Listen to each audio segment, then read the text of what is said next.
Hello, good morning. It's Thursday, which means it's another brand new episode of Star Trek Lower Decks, Season 5, Episode 8, titled Upper Decks. It's an alright episode. I'm not gonna lie, it's good. There's definitely a lot of moments that I laughed out loud. So the premise of this episode is essentially we're just mainly following the bridge crew around, kind of like how we would do the lower deckers, hence the title Upper Deckers. And yeah, so there's many different mini plot threads that are running that all converge into the one main plot. Um, and I suppose really my only gripe with this episode is the fact that it's set at Halloween and it came out in December. I think this episode could have came out early, back when the season started airing in October. Could have been an episode. Well, obviously it couldn't have been an episode two situation because we were still dealing with Tendi being with the Orions. However, it could have been worked around to be an episode two. Um, or it could have just been an episode three because of it's set at Halloween. There are some grotesque scenes in it. Um, so yeah, like I said, we're following the many different bridge crews. We see Ransom dealing with Beta and Delta shifters who are constantly arguing, trying to get these what Ransom calls space cows in, so that way this ambassador can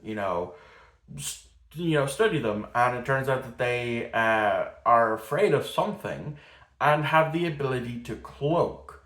And then we see Shax, which is my favorite part of this episode.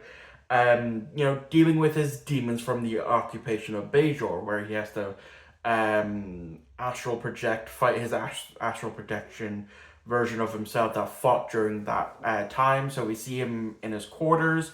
We see that he meditates. We see that he's gone transported back to one of those instances. We see Cardassians in there as well. So he's fighting, those astral projection versions of them in his during his meditation as well as himself, which I thought was funny. Not that I thought there are times that it was funny, but there's also I enjoyed it because as a huge fan of DS9, seeing this is cool. It's a nice little callback as well for to DS9. We follow the captain as she is going through many different tasks. We find out that one of the ensigns both evolved and de-evolved into this K person that's also now kind of almost back to herself, and she's doing this music recital. She's all the captain also goes to this poetry act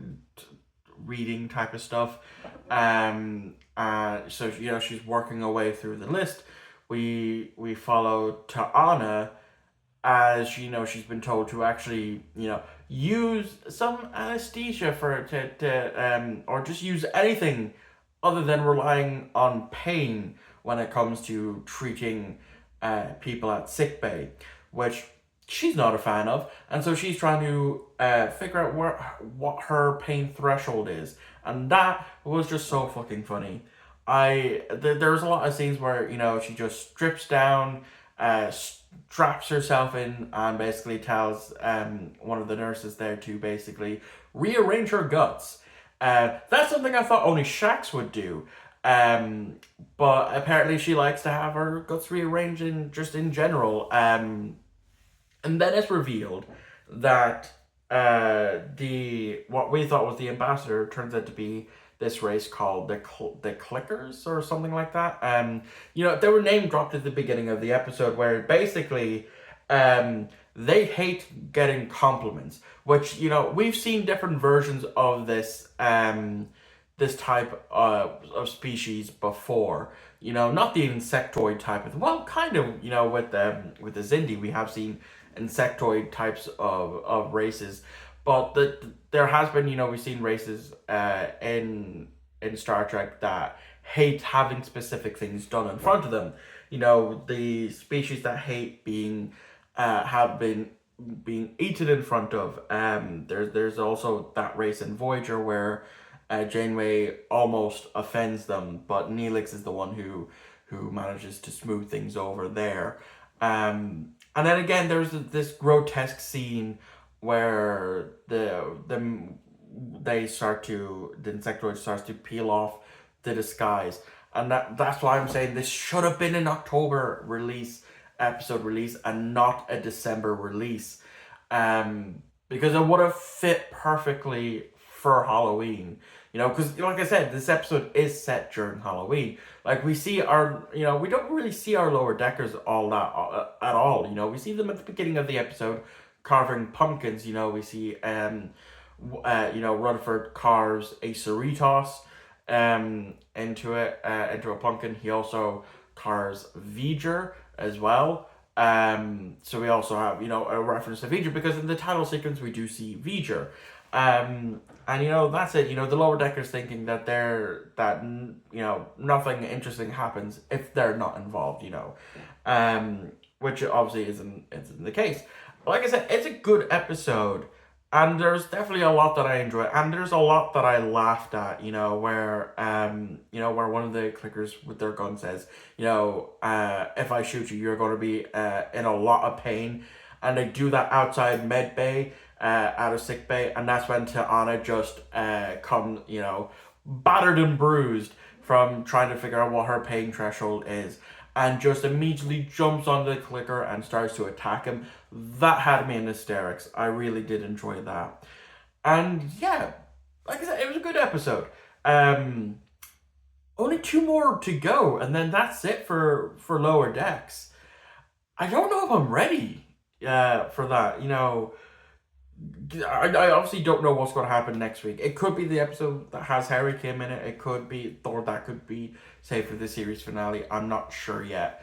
But yeah, so how have I actually been feeling about this season overall? It's all right. It's not the best season that we've had. I've been enjoying it. There have been a small handful of episodes that were just okay. There's been a lot of episodes that are great and enjoyable. All episodes have been enjoyable, just some more than others. But yeah, I don't know if I'm ready to say goodbye to Lower Decks like early on this year when I wasn't ready to say goodbye to Discovery.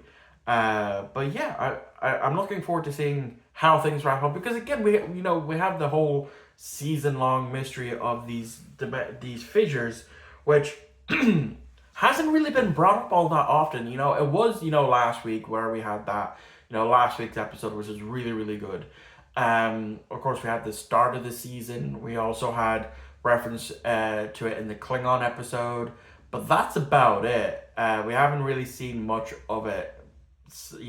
Like I know, we had it last week and all, but it's supposed to be a season-long arc, and we're supposed to see tidbits of it, like we did last season, with Nova Squadron and that.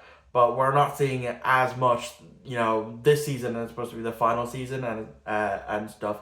So that is kind of a letdown in a sense. But anyway, that is gonna wrap up my review. So my review. So let me know what you thought of the episode down in the comments down below. And as always, I'll be back next Thursday for my review. And yeah, I have a bunch more Star Trek videos in a playlist on the channel if you want to go check them out, where I've done full season reviews. I've done small episode reviews of other track shows and all that stuff. So that is, like I said, gonna wrap this video up. So thank you all for watching. I hope you enjoyed. I shall see you all tomorrow for another brand new upload.